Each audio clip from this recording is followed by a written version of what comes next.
Cartesian and Goethean science. Now, the Cartesian is verbal intellectual.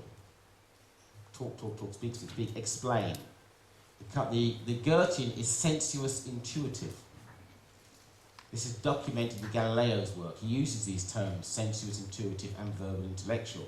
We've just written out the sensitive intuitive, the sensuous intuitive one. So what we get is what I call this Lego mentality of cells building up into whole. So there's a problem with understanding unity and wholeness. This is the sum of its parts. All systems and all theories are the sum of the parts. They all are, by the very nature of being called a theory or a system. The idea of separateness should be obliterated. Now this is not, McKone doesn't say the idea of separateness should be just, just a little bit alone. No, obliterated is a very, very strong word. That means nothing left. Not appreciating this to the full is a pitfall. These are the traps. So striving to get the bones in normal position per se, or perhaps to keep them in position, is simply hopeless. I don't want to hear this. No, this is not osteopathy, as I was taught it.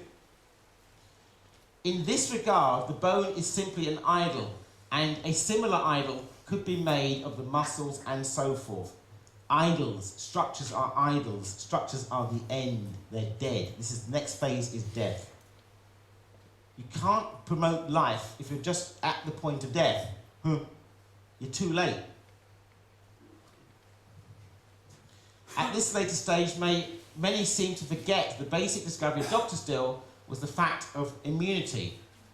The whole living organism, not just the backbone, blah, blah, blah. The practical everyday problem resolves itself in what the individual measure of the case, of the particular case. And we saw this in Gadamir's reference to case-to-case situation. This is not a composite collective one.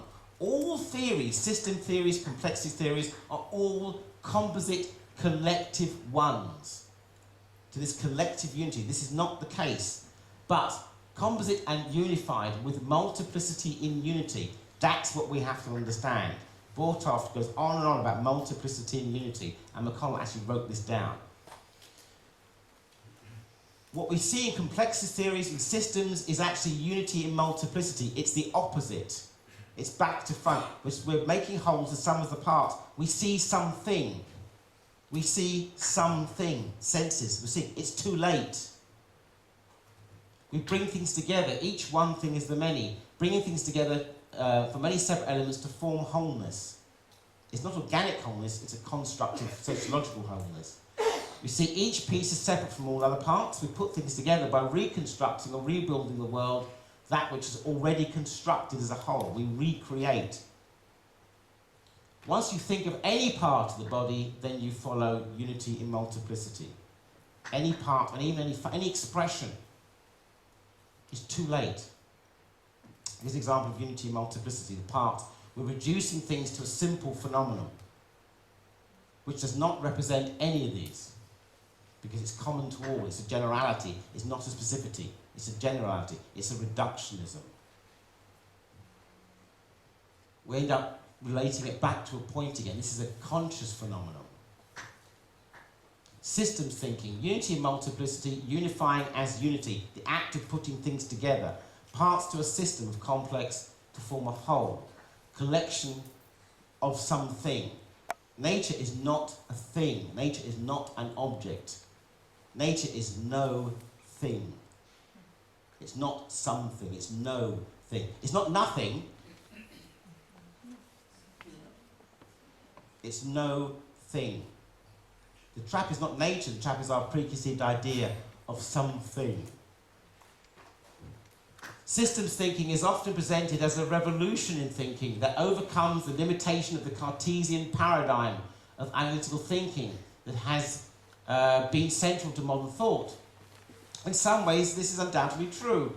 In the Cartesian paradigm, the behaviour of the whole can be reduced to the behaviour of the parts, for example, whereas the very opposite is the case in systems thinking. However, In another respect, systems thinking has a surprising affinity with Descartes. Descartes' methodological goal. So much so, in fact, that it could even be called the ultimate fulfillment of Descartes' dream. The failure to recognise this is a consequence of selecting only part of Descartes' dream. What was central to Descartes was his dream of mathematicis universalis, a general universal mathematics, which would be, in effect, a 17th century unified science or theory of everything. This is Henry Bortoff's Taking Appearances Seriously. The book is in there. We will now show it to everybody. Just hold it up. This will make your ears bleed. Traduced in French, really well traduced in French. Translated in French. So, wholeness. This is the issue. Goethe was the man of choice for North America in the 19th century with Kant, with von Humboldt and all the other gang, all Germanic. We'll break in a second. So this is the opposite to unity and multiplicity. This is multiplicity and unity. This is what McKone wrote down. Many, each thing as the one. Now, that word one has a capital O. It's not a numerical number. What I'm seeing in front of me is one human being exhibiting itself differently. I am seeing here the same difference. A.T. Still said you must treat all your patients the same, but differently.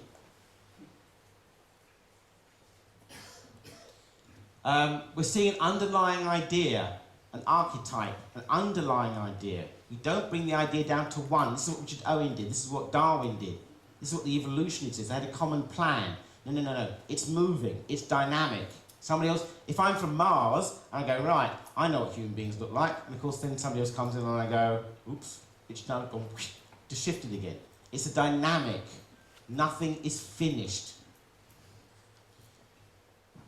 You are the center of this, not the gene. Your consciousness is what is the center of the whole phenomenon. So it's differencing all the time. We're always differencing. This is differencing. It's the same plant. These three plants are the same plant, differencing. They're different. They're the same, but their activity is different. So simple model that Bortoff wrote down that I developed. So we have this multiplicity of sense experience. Now, this is what happens with system thinking, with Cartesian thinking. This unity in multiplicity. It's the intellectual mind.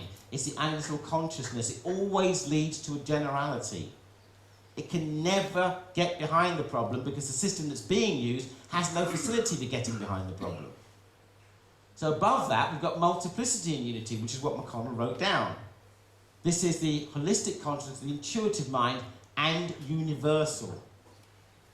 That's one movement. We're in it. So if we look at something clinically, what we're seeing here is a series of parts, snapshots. Goethe used the same system with his plants when he was saying about how to, he wrote the Metamorphosis of Plants, very famous book. What we tend to do is look at these. What we should be doing is seeing in between them. Not so much filling in the gaps, but using our consciousness. If you took 20 and 21 days, if you looked at, like the Necker cube, looked at one, thought about the other, you get a third element coming up. That's your activity in the observation. Now we do this without knowing it, otherwise we wouldn't be able to see the series. We'd go, oh look, 23 days. Where's that one come from? Oh, that's new. But we're doing it without knowing we're doing it. So all I'm doing is taking what you do normally and putting it in front of you. You would not see a sequence without naturally holding on to one thought and moving to the next sense experience. So I'm teaching you how to perceive, not what to perceive. You know what you're perceiving. It's how, which is the issue. Okay, this is an experiment that freaky that William James sorted out. Very complicated. Not a lot of equipment needed. So, this is going to make you go, oh my God. Right, one hand up. Let's say right hand flat. Just take a photograph now. I don't... Yes, right, yes. Right hand flat. Other finger up. Now, I want you to concentrate on the finger. I want you to concentrate on the finger repeatedly touching the palm of your hand. Think of the finger. Just think of the finger. Off you go. Just think of the finger. You can feel your finger touching your hand. Okay? Just move your hand. You've got to move. You won't feel without moving. You've got to see. Everyone stops and goes. You've got to do it. It's the doing that brings out the sensation, not the looking at it. Now, stop. Now, think of the hand being touched by the finger. Same action. So you've got to move. Yeah, it comes out of the doing, not the thinking, right? So then you feel the hand being. Now, the action is the same. It's the same action. So watching me do something and you repeating it, you're not thinking. If you're not thinking the same way as me, nothing happens. Again what? Nothing happens. You sit there all night doing. Didn't sleep last night. So it's through attention and meaning. Otherwise, we wouldn't have any movement, form or shapes. Just unintelligible, separate arrangements. Eventually, there's the act of seeing and palpating. So we look at that again now, and you immediately know what you're seeing.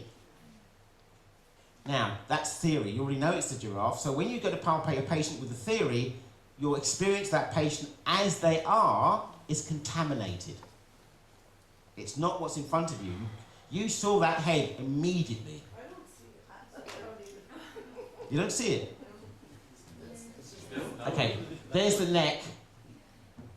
There's the face. There's the nose. Yeah? You should stand a little bit backwards. No, I'm there. It's not me, it's them. I can see it. They. Oh, they should stand it. Okay, all right, so there's that analytical process again. Those who are analytical can't see it. That's what Henry Bortoff said. Because you're going from blob to blob. When you go from mark to mark, you can't see it. Back up. Get away from the patient. Give the patient room to express itself in you. Comic strips, a bunch of dots, but you get back and you can see. Thank you. So the problem is not in the patient, it's you trying to get in the patient to palpate that is the problem.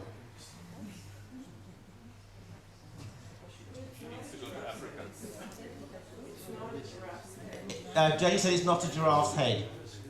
Who can see a giraffe's head?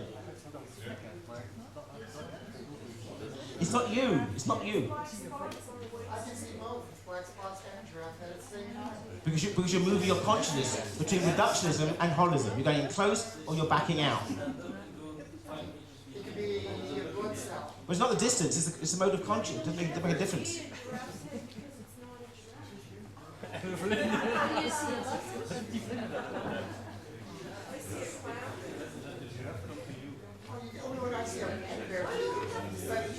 Because that's what it was designed as. Everyone sees a giraffe.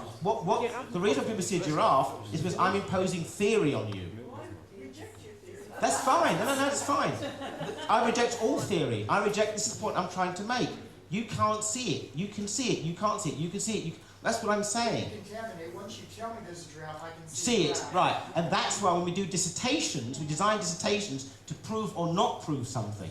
Goethe said yes or no, yes or no. That's all you're going to get. It's because it's theory dominated and you won't see what's in front of you. You will either see what's there or what is not there, depending on what you're thinking. So theory is the danger. So, if you make a copy of this giraffe, it becomes, again, even less intelligible, because we represent it in our brain, or so we're told. Let's stop there for break. Is it break time? Yeah. So 15, 20 minutes, we'll come back.